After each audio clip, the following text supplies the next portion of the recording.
لیکن یہ بات دل سے نہ نکل رہی ہو، کیونکہ خلصنا من النار یا رب وہ کہے جس کو ڈر ہو، جس کو مشکل لگ رہی ہو، جس کو اپنے اعمال کی خبر ہو، جس کو اپنے ایمان کے ڈاواڈول ہونے کی خبر ہو، وہ کہ خلصنا من النار یا رب، اے میرے اللہ مجھے جہنم سے خلاصی دے۔ تو بس بات میری تمام ہو گئی عزیزو۔ میں صرف اس مطلب کو بیان کر رہا تھا کہ وہ جو قرآن میں بیان ہوا ہے، وہ جنت و جہنم جس کا تصور قرآن میں ہے، جس کے لیے اتنی کتابیں آئیں، جس کے لیے اتنے انبیاء آئے، جس کے لیے اتنی حدیثیں ہیں، جس کے لیے اتنی قربانیاں دی گئیں، وہ جنت و جہنم، جہنم سے بچنا بھی سخت ہے، مشکل مرحلہ ہے، جنت میں جانا بھی مشکل مرحلہ ہے۔ خدا مشکل نہ قرار دے، ایسی زندگی جی لیں کہ اللہ مشکل نہ قرار دے۔ الہی آمین، ہمارے لیے بھی اور آپ کو، کیونکہ ہم 45 ڈگری کی گرمی تو برداشت نہیں کر پاتے ہیں، تو جہنم کی حرارت، ابھی جو دنیا میں جہنم ہے، آپ کچھ کلومیٹر اندر جائیں تو ٹیمپریچر بڑھتا جائے گا، بڑھتا جائے گا، بڑھتا جائے گا، 2000 ڈگری تک پہنچ جائے گا۔ جو 45 ڈگری کی جہنم گرمی نہ برداشت کر پائے، وہ زمین کے اندر کی 2000 کا ٹیمپریچر کیا برداشت کرے؟ روس والے کھدائی کر رہے ہیں، لیکن کہاں تک پہنچتے؟ جہاں 2000، وہاں 2000 تک تو پہنچے گی نہیں۔ جہاں حرارت زیادہ بڑھ گئی، سب فیل ہونا شروع ہو گیا، ساری مشینیں، سارا بہت گہرے تک گئے، پتہ نہیں کتنے 100 میٹر تک گئے۔ بہت پہلے کی بات ہے کہ سوچ رہے تھے کہ زمین کے ادھر سے سوراخ کرے اور نیچے تک پہنچ جائیں، تو وہ نہیں ہو پائے گا نا، کیونکہ جو بھی چیز وہاں جائے گی کیا ہو جائے گی؟ جب لوہا پتھر سے بہر آئے آگ کی طریقے سے، کبھی کبھی باہر بھی نکل آتا ہے، تو وہاں کیا بچے گا؟ تو جہنم کی آگ کی تو قرآن کہتا ہے وقودها الناس والحجارہ، انسان ہی اس کا ایندھن ہوگا، لکڑیاں اکڑیاں نہیں، لکڑیوں کا ایندھن نہیں، وقودها الناس والحجارہ، پتھر اور انسان اس کا ایندھن ہوگا۔ تو یہاں سے نکلنے کی کامیابی، آپ ایک جملہ اور سن لیں، کہیں نا یہ شفاعت تو ہو جائے گی، تو قرآن وہی کہتا جو کہ سورہ مدثر کی آیت پڑھی کہ فما تنفعهم شفاعت الشافعین، یہ وہ لوگ ہیں جن کو کسی بھی شفاعت کرنے والے کی شفاعت فائدہ ہی نہیں پہنچائے، فائدہ ہی نہیں پہنچائے۔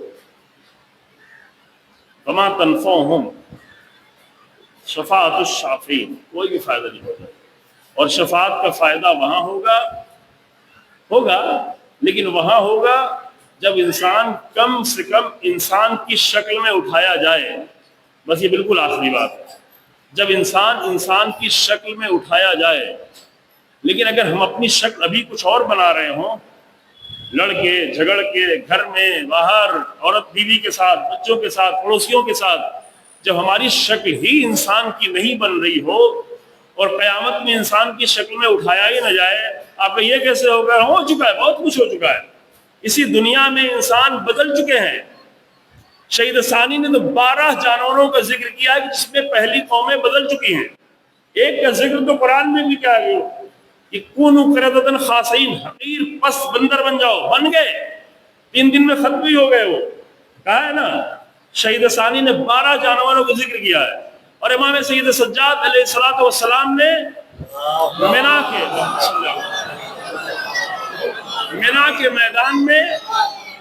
میدان میں دکھا بھی دیا، حج آنے والا ہے، مینا کے میدان میں دکھا دیا، واقعہ آپ کو سنا وہ دہراؤں گا نہیں۔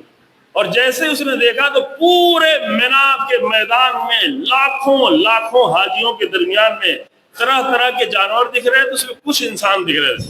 طرح طرح کے جانور کیوں؟ اس لیے جس کے جیسے صفات تھے اس کی حقیقی شکل وہی تھی، صرف مینا کے میدان میں نہیں، یہاں بھی وہی ہے۔ جیسے صفات ہے ویسی انسان کی حقیقی شکل ہے، اور اس شکل میں کوئی بھی اٹھنے والا نہیں ہے، حقیقی شکل میں اٹھنے والا ہے۔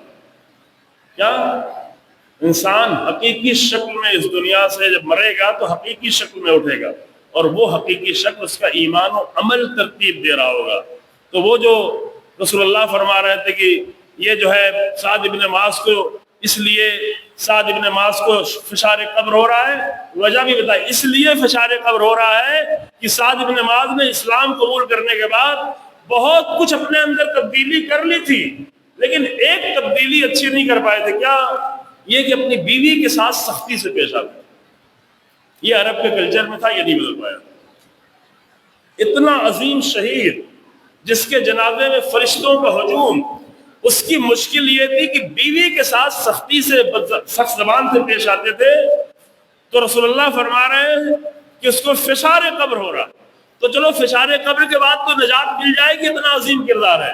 لیکن اگر کوئی انسان کی شکل میں اٹھایا ہی نہیں گیا، اگر انسان کی شکل میں نہیں اٹھا ہے خدا نخواستہ، تو وہ کس امام کے پاس جائے گا کہ میری شفاعت کر دو؟ بھئی انسان کی شکل میں ہو تب تو جائے شفاعت کے لیے. اللہ اکبر. انسان کی جو اپنی ماں سے بھاگ رہا ہوگا، جو اپنے باپ سے بھاگ رہا ہوگا، جو اپنی بیوی اور شوہر سے بھاگ رہا ہوگا، یوم یفر المرء من اخیہ وصاحبتہ وبنیہ، جو اپنے بچوں سے بھاگ رہا ہوگا، جس کی شکل ہی ایسی نہیں ہوگی کہ اپنی بیوی بچوں کے پاس جائے، جو بیوی بچے کے پاس جانے کو تیار نہیں ہوگا، وہ امام کے پاس کیسے جائے گا؟ رسول اللہ کے پاس کیسے جائے گا؟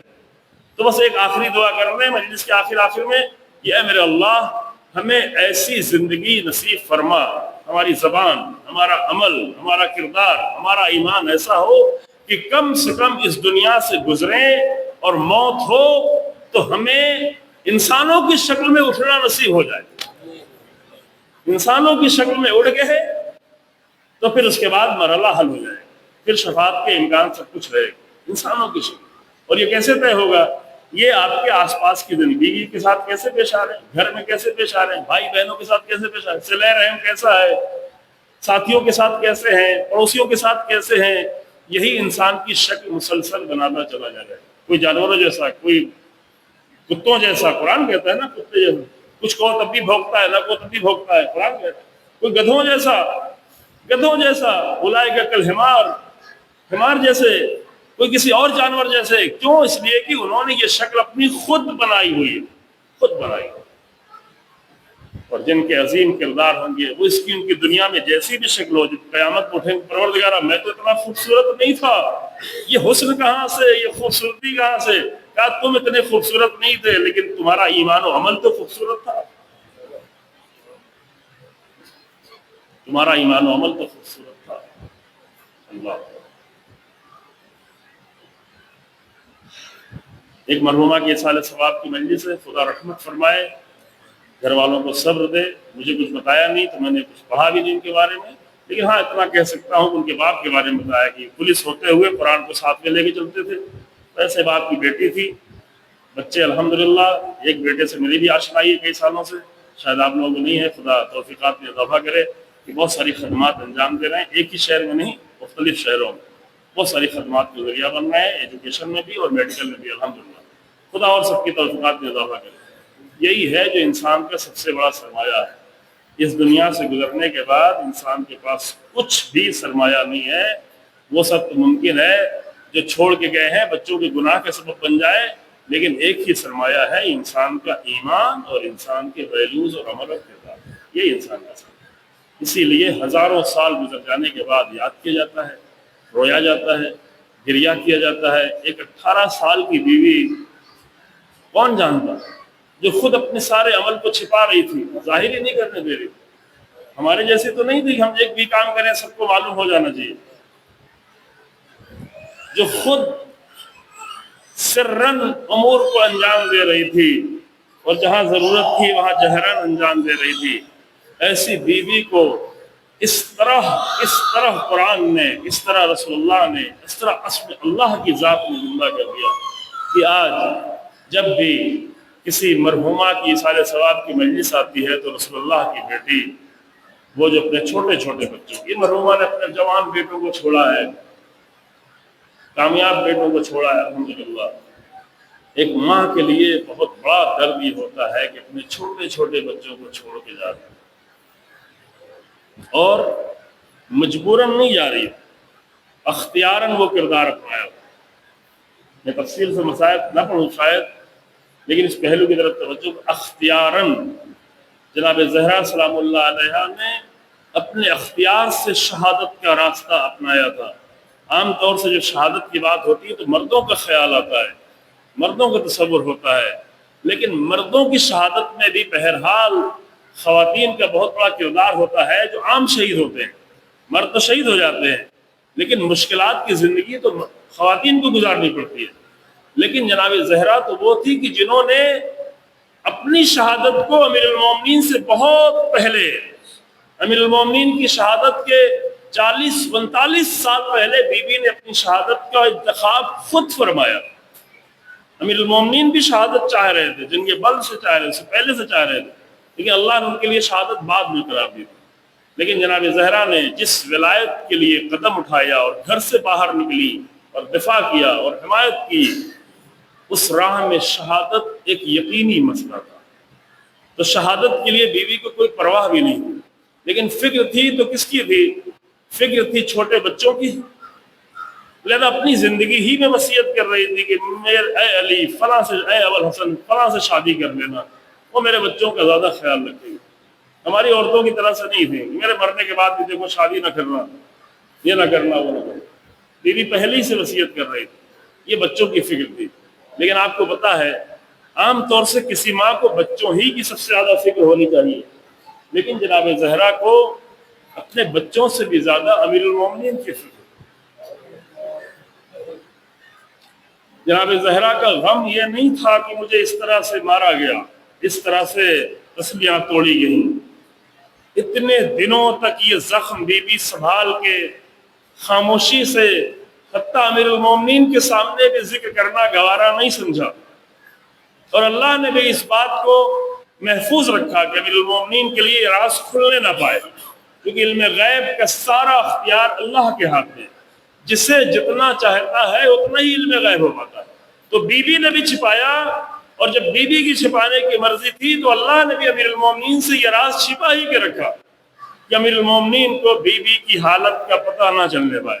کوشش کرتی تھی ظاہر نہ ہونے پائے، اس طرح اپنے آپ کو پیش کرتی تھی۔ لیکن کتنے دن تھے؟ زیادہ دن تو نہیں تھے، کل 75 دن یا 95 دن، اس میں بھی چند دن کم کر لیں چونکہ پہلے ہی دن واقعہ پیش نہیں آیا تھا۔ تو ان حالات میں بی بی نے جو زندگی گزاری ہے، اس میں ایک فکر بار بار ستا رہی تھی کہ میں تو اس دنیا سے چلی جاؤں گی، بلکہ اس کی جناب زہرا کو سب سے زیادہ اگر کسی بات پر خوشی ہوئی تھی بی بی کو، اس بات پر کہ مجھے اپنے بابا سے سب سے جلدی ملنا نصیب ہو جائے۔ یہ آرزو تھی بی بی۔ رسول اللہ کی جدائی گواہ نہیں، رسول اللہ کی بیوی نے خود یہ بیان کیا کہ جب رسول اللہ نے آ کے کچھ دھیرے سے کہا، جناب فاطمہ، جناب زہرا گریہ کرنے لگی، بے اختیار گریہ کرنے لگی، اور جب روتی رہیں تو رسول اللہ نے پھر چپکے سے کچھ کہا تو روتے روتے بیوی مسکرانے لگی۔ تو اسی وقت آگے رسول اللہ کی زوجہ نے پوچھا کہ کیا کہا رسول اللہ نے؟ کہا میں ابھی نہیں بتا سکتی کیونکہ یہ راز کی بات ہے، اگر رسول اللہ چاہتے تو بلند آواز میں کہتے، لہذا ابھی جب تک رسول اللہ موجود ہے میں نہیں بیان کر سکتی۔ جب رسول اللہ کی وفات ہو گئی تو پھر وہی زوجہ آئی اور آ کے کہا کہ اب تو بتا سکتی ہیں کہ رسول اللہ نے کیا کہا تھا، تجسس تھا، کیا کہا تھا؟ تو پہلے رسول اللہ نے آ کے اپنی رحلت کی خبر دی تھی کہ میرا وقت پورا ہو گیا۔ جناب زہرا بے اختیار گریہ کرنے لگی، لیکن اس وقت فرمایا کہ اے میری بیٹی، تم بہت جلد سب سے پہلے آ کر مجھ سے مل جاؤ۔ تو اس خبر کی بیوی کو اتنی خوشی ہوئی تھی کہ اس غم کی حالت میں بھی جناب زہرا مسکرانے لگی۔ تو بیوی اپنی شہادت کے لیے تو آمادہ تھی، اس کے لیے خوش بھی تھی، لیکن ایک غم اور بھی پریشان کر رہا تھا کہ میرے بعد علی کتنا تنہا ہو گیا۔